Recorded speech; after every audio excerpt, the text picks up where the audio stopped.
ABC offered Shark Tank fans a real treat last night when they aired a special Tuesday edition of Shark Tank. But don't fear, Friday night we still get another new one, so 2 this week. Hi, I'm Jennings Moss. I'm the editor of the Upstart Business Journal. I'm your host here at the Chum, which is our regular breakdown of all things Shark Tank. The episode we're talking about is the 14th of season 6, although the press materials that ABC sent out said it was episode 607, so maybe it was supposed to have gone before. Who knows? No matter. It was still classic Shark Tank with lessons everywhere and a couple of legitimate winners to be found. So, let the entrepreneurial education begin. Lesson number 1, sometimes you just need to let go of an idea that didn't perform like you hoped that it would. This lesson comes courtesy of a pair of sisters from North Carolina who created a company called EvRewares. They sell a series of rewearable fabric stickers, usually done in ties or bow ties. You could use them for a birthday party or some other kind of an event. The sisters, Ellie and Becca, wanted $100,000 in exchange for 30% of their company.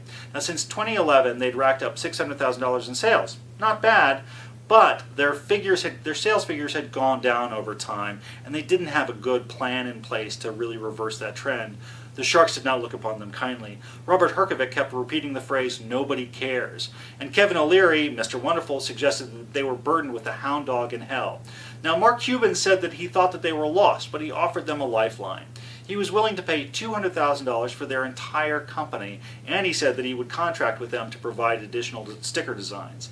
Now, considering the sisters said that they'd put up $180,000 of their own money into the business, that pretty much gets them to a break-even point. You could tell it was a hard decision for them, and there were a lot of tears that were shed in the tank, but they still agreed to go with Mark on his offer. It turns out, though, that after the show they had a change of heart, so no deal with Mark Cuban. But that doesn't negate the lesson here. Sometimes it is better to cut your losses and move on. Now, the challenge is really knowing when to do just that. Now, lesson number 2, don't lose sight of how much it costs to manufacture your product, because that cost difference can lead to the difference between success and failure. We get this lesson from friends and neighbors from Portland, Oregon, who had a company called the Scratch and Grain Baking Company, creating these cookie kits using all natural and healthier ingredients.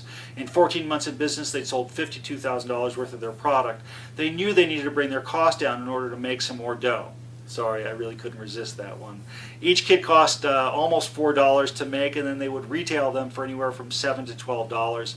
They wanted their $150,000 that they were looking for to help mechanize their production, because they were aiming to bring their production cost down to about $2.50 a kit. But even this wasn't enough for Mr. Wonderful, who said unless you get production down to $1.70, you're going to go out of business. Now, the Scratch and Grain duo ended up doing a deal with Barbara Corcoran, who wanted to structure the deal as a line of credit, and for that she gets 20% of their company. Finally, lesson number 3, don't get so discouraged when it seems that everybody in the room hates your idea. You only need one supporter in the end. This one comes from the Vermont duo behind Bottle Bright. Now, these entrepreneurs, they were 2 mountain bikers who discovered a problem in that the containers that they were using to hold their water started to smell and the water started to taste gross. And so they developed this effervescent tablet that when you drop it in will clean these containers without using any chlorine or other chemicals. They wanted $75,000 in exchange for 15% of the company. What they got mostly was a chorus of no ways. Said Mr. Wonderful as only he can. Successful entrepreneurs know they have a bad idea, and then they shoot it. But they found a supporter in Lori Grenier who agreed to the investment, but she took 33 1/3 in equity. So those are the lessons. Now for the night's best. Best pitch goes to Scratch and Grain. They had a cute, media-friendly story for how they came up with their idea. They handed out cookie samples, and the Sharks really loved them. And they showed the kind of drive and determination that the Sharks are always looking for. And best deal, well, this is going to go to Bottle Bright.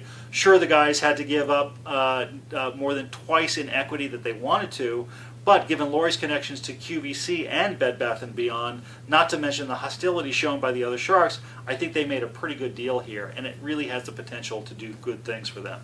So that's it for this episode of The Chum. Again, ABC is running another episode on Friday. We'll be back with The Chum next Monday. And for a daily fix of entrepreneur and startup news, please click on upstartbusinessjournal.com.